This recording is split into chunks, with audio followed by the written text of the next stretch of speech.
என்னுடைய அரசியல் ஆசான் இந்த தமிழ்நாட்டினுடைய தலைமை ஆசிரியர் நம்முடைய மாண்புமிகு தமிழ்நாட்டு முதலமைச்சர் இன்றைக்கு புதிதாக பணி நியமன ஆணையை பெற வருகை தந்திருக்கின்ற உங்கள் அனைவருக்கும் தங்களுடைய வாழ்த்தை ஒரு செய்தியாக இன்றைக்கு அனுப்பி வைத்திருக்கிறார்.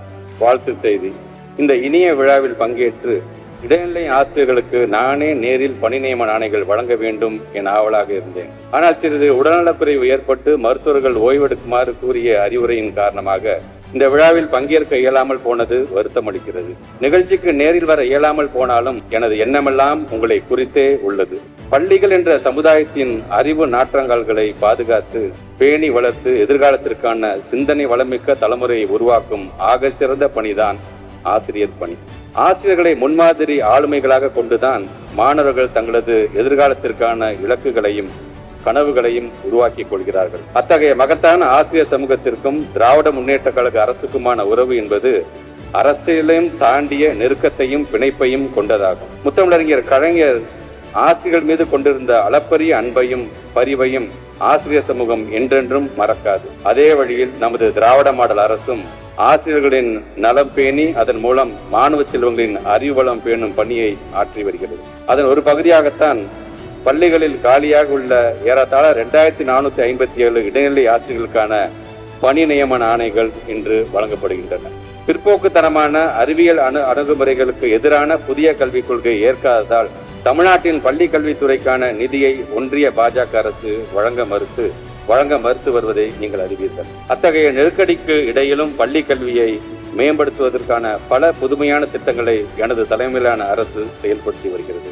இல்லம் தேடி கல்வி, எண்ணும் எழுத்தும், வாசிப்பு இயக்கம், மாவட்டந்தோறும் மாதிரி பள்ளிகள், 22 மாவட்டங்களில் மாணவர்கள் மற்றும் ஆசிரியர்களிடையே கற்றல் எல்லைகளை விரிவுபடுத்துவதற்கான தகைசால் பள்ளிகள், மாணவ செல்வங்களின் கலை ஆற்றலை இனம் கண்டறிந்து ஊக்குவிப்பதற்காக பள்ளிகளில் கலை திருவிழா நடத்தி வெற்றி பெறும் மாணவர்களுக்கு விருதுகளை வழங்குதல், அரசு நடுநிலை, உயர்நிலை மற்றும் மேல்நிலை பள்ளிகளில் 519.73 கோடி ரூபாய் மதிப்பீட்டில் 8209 உயர் தொழில்நுட்ப ஆய்வகங்கள், அரசு பள்ளிகளில் பயிலும் 16,77,043 மாணவர்கள் பயனடையும் வகையில் 455.32 கோடி ரூபாய் செலவில் 22,931 திறன்மிகு வகுப்பறைகள் என பட்டியலிட்டுக் கொண்டே செல்லலாம்.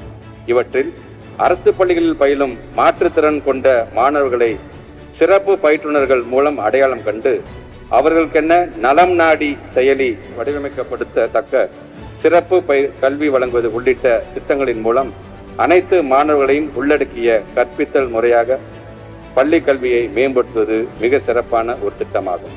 ஆசிரியர் பெருமக்களின் தேவைகளை உணர்ந்த இந்த அரசு அதனால் 79,723 இடைநிலை ஆசிரியர்களுக்கு 81 கோடி ரூபாய் செலவில் கை கணினிகள், டேப்லெட், அரசு பள்ளிகளில் பணிபுரியும் ஆசிரியர்களுக்கு பொது மாறுதல், பதவி உயர்வு மற்றும் பணி நிறைவல் கலந்தாய்வு வழிகாட்டு நெறிமுறைகள் வெளியிடப்பட்டு இணைய வழியில் எம்எஸ் மூலம் நடத்துதல், 14,019 ஆசிரியர் பணியிடங்கள் தற்காலிக அடிப்படையில் பள்ளி மேலாண்மை குழுக்களின் மூலமாக நியமனம் செய்ய ஆணை, கற்றல் கற்பித்தல், ஆசிரியர் திறன் மேம்பாடு, தலைமைத்துவம், மாணவர் வளர்ச்சி என பன்முக வளர்ச்சியினை வெளிப்படுத்தும் சிறந்த பள்ளிகளுக்கு பேராசிரியர் அன்பழகனால் பெயரில் விருது, அரசு பள்ளி ஆசிரியர்களின் குழந்தைகளுக்கான உயர்கல்வி செலவினத்திற்கான உதவித்தொகை 50,000 ரூபாயாக உயர்வு, ஆசிரியர்களுக்கு 3 ஆண்டுகளுக்கு ஒரு முறை முழு உடல் பரிசோதனை செய்வதற்கான திட்டம் என ஆசிரியர்களுக்கான திட்டங்களையும் குறைவின்றி நிறைவேற்றி வருகிறோம். மாணவ செல்வங்கள், ஆசிரியர் பெருமக்களுக்கான திராவிட